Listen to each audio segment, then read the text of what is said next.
अस्सलाम वालेकुम प्यारे व्यूअर्स। आज हम व्हील का पुलाव बनाएंगे। इसके लिए चीज़ें हैं बोन इन व्हील 2.5 पाउंड्स।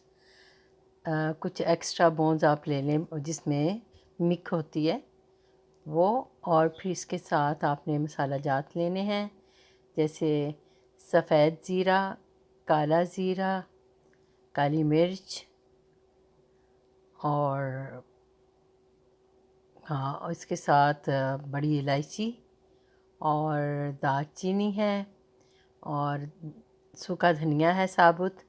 साथ में आपने प्याज काट लेने हैं 3, और जिसमें से एक आप यखनी में डालेंगे। लहसुन अदरक की पेस्ट है, नमक है।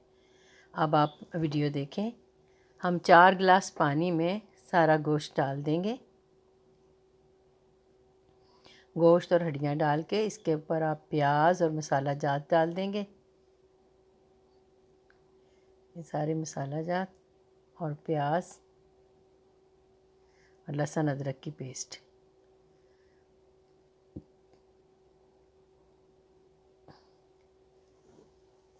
इसमें नमक डालेंगे आप। नमक ऐसा होना चाहिए जो करारा हो, जो चावलों में रच जाए तो चावल बहुत ही जायकेदार लगते हैं। नमक डाल दिया हमने, इसमें तकरीबन 1.25 चमचा डाला है। अब इसको हम बंद करके प्रेशर देंगे। इतना गला लेंगे कि बोटी जो है हड्डी से उतरे ना, लेकिन एक इसकी यखनी खूब अच्छी बन जाए। फिर हम इसी दौरान हम एक बड़े प्याले में 4 बड़े मग चावलों के डालेंगे और इनको हम भिगो के रख देंगे जब तक वो यखनी गोश्त गलता है। हम इनको भिगो छोड़ेंगे। ये मैंने सैला राइस लिए हैं। सैला राइस का ये बहुत फ़ायदा है कि ये टूटता नहीं है, बस इसको भिगोना पड़ता है कुछ। अब हम यखनी को देखेंगे और यखनी को निकाल लेंगे हम छान के किसी बर्तन में, और एक पतीले में, दूसरे पतीले में हम प्याज डाल के, तेल डाल के, और इनको हम फ्राई कर लेंगे। मैं अभी आपको दिखाऊंगी कि यखनी मैंने छान के रखी हुई है। उसमें से सारे मसाले निकल जाते हैं। इससे बच्चों को खाने में भी आसानी रहती है। उनके मुंह में काली मिर्च आ जाए तो बहुत शोर डालते हैं। ये मैंने गोश्त निकाल लिया अलहदा, और यखनी को मैंने एक अलहदा प्याले में निकाला हुआ है।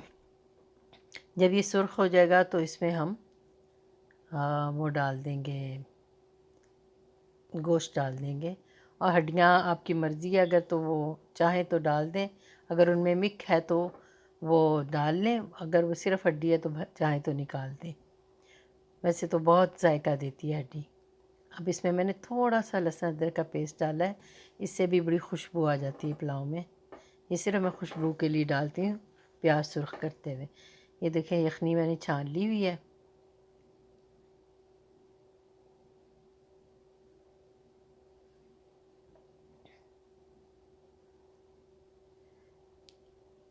यखनी छान के निकाल ली हमने। बड़ी ही थिक और बड़ी अच्छी बनी है।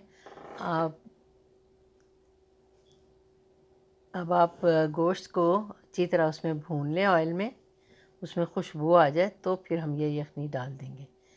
ये देखिए मैं गोश्त भून रही हूँ। जिन हड्डियों में मिक है वो तो मैंने लाजमी शामिल की हैं।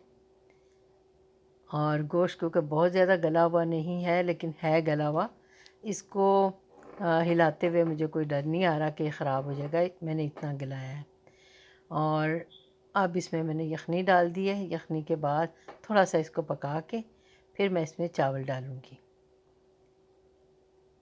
चावल मैंने कोई आधा घंटा नीम गर्म पानी में भिगोया था। अब इसमें दोबारा मैं और नमक डाल रही, तकरीबन ये चमचा है, चमचे के करीब है एक। इससे वाकई पुलाव में जान पड़ती है नमक अगर सही डाला जा सके। अब मैं इसमें चावल डाल रही हूँ, और इसको जब आप चावलों को मिक्स कर लेंगे तो इसमें आप देखें, अगर जितना पानी कम है आप पानी डाल लें। मैं बड़ी हल्की आंच पे बनाऊंगी, इसलिए मैं पानी कम डालूंगी ताकि यखनी का जायका बरकरार रहे। इसमें मैंने थोड़ा सा और पानी डाल दिया। अब मैं इसके ऊपर ढक्कन लगा के थोड़ी देर छोड़ दूँगी। ये है जो मैंने मसाला सारा निकाल लिया हुआ है, ताकि मुंह में ना आए बच्चों के। तो उसके बाद जब दम देना हो तो इस पर धनिया डाल के और इसको ढक दें